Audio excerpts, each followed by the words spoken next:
Well, I felt bad this morning. I was gonna stream for a little bit, do a little Warframe, and I was just really wanting to show off kind of we got the new scenes going on here for the stream. I ended up getting a package.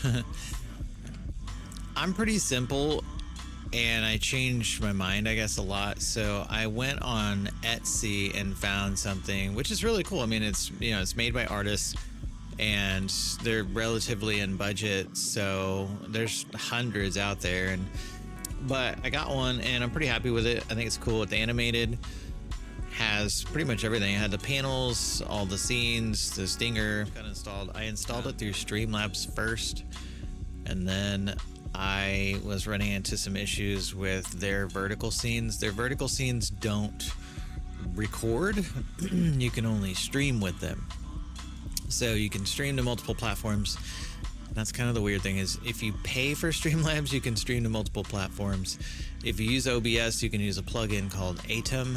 I can link that plugin down below in the video. But I ended up going back to OBS because I just get more control. If I record, I can record only vertical if I want to. I can record horizontal only if I want to. I can do both. I can stream to multiple vertical platforms at the same time. So if I get a TikTok key and I want to do YouTube vertical at the same time, I can do that. And it feels a little bit cleaner in OBS, like the UI. There's a lot of gimmicks in Streamlabs.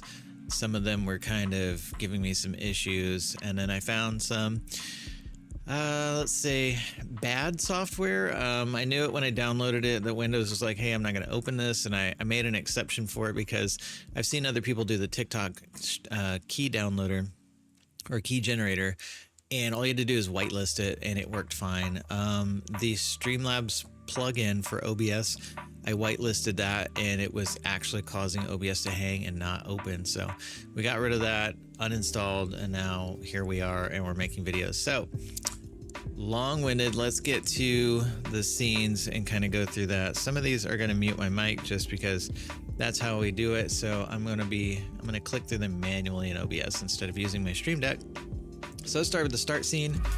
Start scene we created, so it's pretty simple. It just has the background, but then I found these witty sayings online, and I thought they were funny, kind of like when you're opening a game, they have those dev sayings, that are on there. So I copied a bunch of those into files, and it just repeats on a loop, and it's actually a VLC like playlist. So we put that in there. So that plays while I'm getting ready, and this is what I, make go live tweets. Not tweets. We don't use Twitter anymore, or X. We don't use that platform anymore.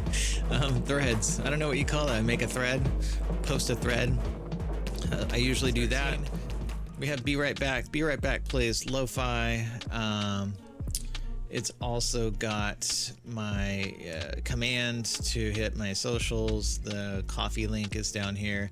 And we've got the same loop in the back. I really like this little Stardust trail. It's got my colors in it, and that was really part of me picking the back, picking the vibe here, was picking these colors.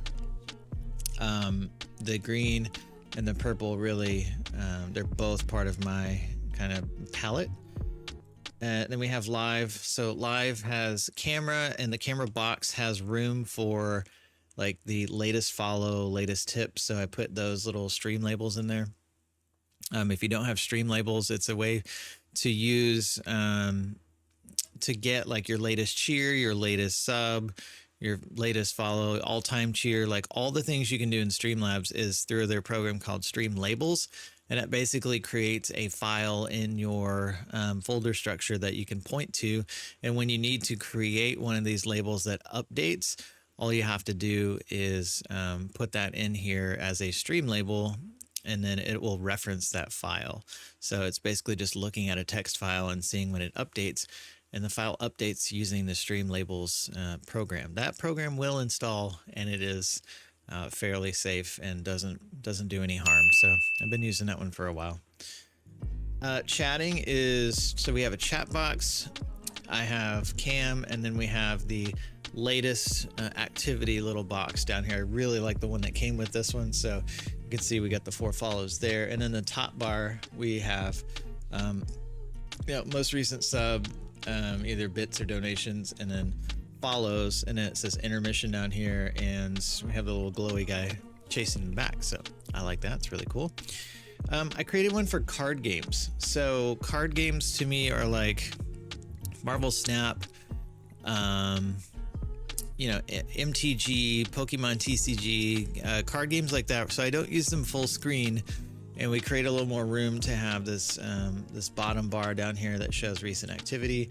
I have a chat box here on the left. The games themselves will still be fairly big on the screen. I feel like they have enough real estate, and that way, like, there's usually like a deck and something else going on in the bottom, or wherever the camera is. It's usually blocking something on a card game, and so I figured I would create more of like this card game tavern type scene.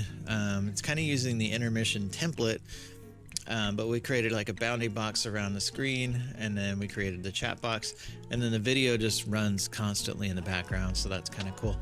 If that gets too distracting, I may change that to a static scene. But so far, that's kind of where it's at.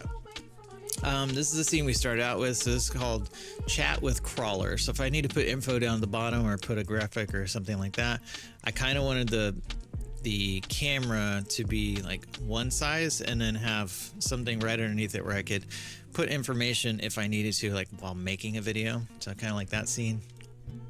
This is my co-working scene. So sometimes I'll do co-working streams where I will just work in the background and just chat. So it's just chatting. And then if I get a phone call or something, I actually have a key that will turn on focus mode, which means I will be muted, music will be playing, I won't be paying attention to chat because I'm on a phone call or doing something else. And then when I'm done with that, I'll get out of focus mode, and then I'll just continue to work on things in the background, like spreadsheets or reporting or whatever. So it's kind of a community thing. People who can work and lurk together. That's kind of fun. We have one that's just camera, so that one is just me. Hey-o. And then we have the end screen. So the end screen plays my hype tracks, and it rolls the credits. So, and that's free. Like, as long as you sign up for Streamlabs, just go to their widgets and look for credits. And then once you find that, you can actually just set it up, and you can set the speed, the template, whatever you want it to show. Just tick all the boxes, and then add it as a browser source here, and then you're done. So it's super easy, and I think it's kind of cool to roll the credits as we go through the end of stream. And so that's about it. So we have 9 scenes that we have created.